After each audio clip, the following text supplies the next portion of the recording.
السلام علیکم ورحمۃ اللہ وبرکاتہ۔ ناظرین، صحابہ کرام پر طعن یہ خطرناک اقدام ہے اور یہ انسان کے لیے دنیا اور آخرت کی بربادی اور دین کی بربادی کا ذریعہ اور سبب ہے۔ کس قدر یہ خطرناک اقدام ہے، اس کی کئی ایک وجوہات ہیں۔ سب سے پہلی وجہ تو یہ ہے کہ صحابہ کرام پر طعن یہ قرآن میں طعن ہے۔ قرآن کریم پر طعن دو اعتبار سے ہے۔ ایک تو اس اعتبار سے کہ قرآن کریم میں جو صحابہ کرام کے فضائل، مناقب، ان کی تعدیل، ان کا تزکیہ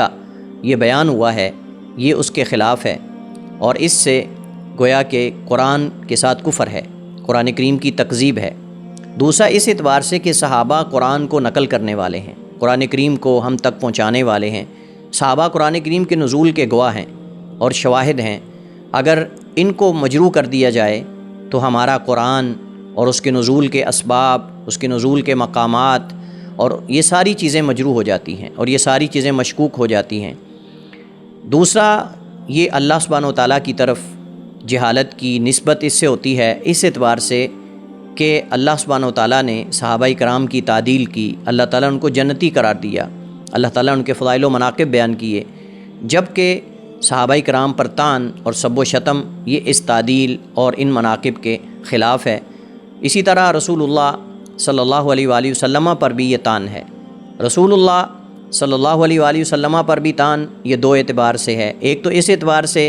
کہ نبی کریم صلی اللہ علیہ وآلہ وسلم نے جو صحابہ کرام کے فضائل، مناقب بیان کیے ہیں اور ان کی تعدیل کی ہے، یہ اس کے منافی اور اس کے مخالف ہے۔ دوسرا اس اعتبار سے کہ کسی آدمی کو اس کے اچھا ہونے کو، اس کے برا ہونے کو اس کی صحبت سے، اس کے ساتھیوں سے پہچانا جاتا ہے۔ اگر نبی کریم صلی اللہ علیہ وآلہ وسلم کے جمہور صحابہ کرام پر، اکثر صحابہ کرام پر، آپ کی ازواج مطہرات پر طعن کیا جائے اور ان پہ سب و شتم کیا جائے تو یہ کفار کے سامنے اس بات کی دلیل ہے کہ نعوذ باللہ ہمارے نبی، ان کے جو اصحاب تھے، ان کے جو گھر والے تھے، جن کے ساتھ رسول اللہ کا اٹھنا بیٹھنا تھا، وہ غلط تھے تو آپ بھی نعوذ باللہ غلط ہیں۔ اور دوسرا یہ ہے کہ کسی آدمی کو پہچانا جاتا ہے اس کے انتخاب سے، تو نبی کریم صلی اللہ علیہ وآلہ وسلم کے صحابہ کا انتخاب اللہ نے کیا ہے اور رسول اللہ صلی اللہ علیہ وآلہ وسلم نے کیا ہے۔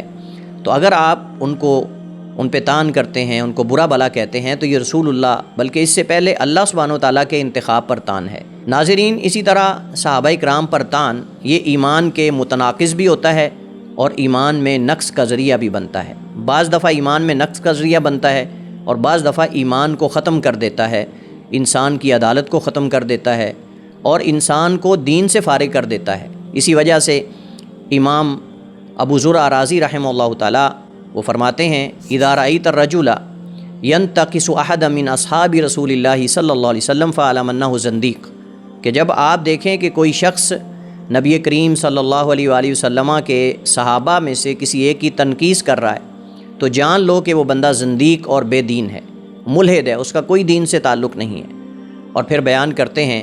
اللہ تعالیٰ حق ہیں، اس کے رسول حق ہیں، قرآن حق ہے،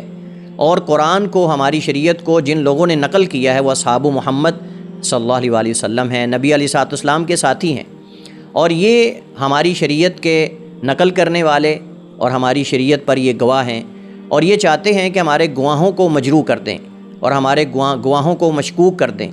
ناظرین، کوئی بھی نقل ہوتی ہے، کوئی روایت ہوتی ہے، اگر آپ اس کے راوی پہ جرح کرتے ہیں تو یہ اس روایت پر جرح ہوتی ہے کہ یہ روایت صحیح نہیں ہے۔ تو اگر ہم ان دین کو نقل کرنے والے اصحاب محمد پر جرح کرتے ہیں، طعن کرتے ہیں، تو یہ قرآن پر بھی طعن ہے، احادیث رسول پر بھی طعن ہے، نماز پر بھی طعن ہے، روزے پر بھی طعن ہے، ہر وہ عمل جو نبی علیہ الصلوۃ والسلام کے صحابہ نے ہمیں بتایا ہے یہ اس پر بھی طعن ہے۔ اور پھر نبی کریم صلی اللہ علیہ وآلہ وسلم نے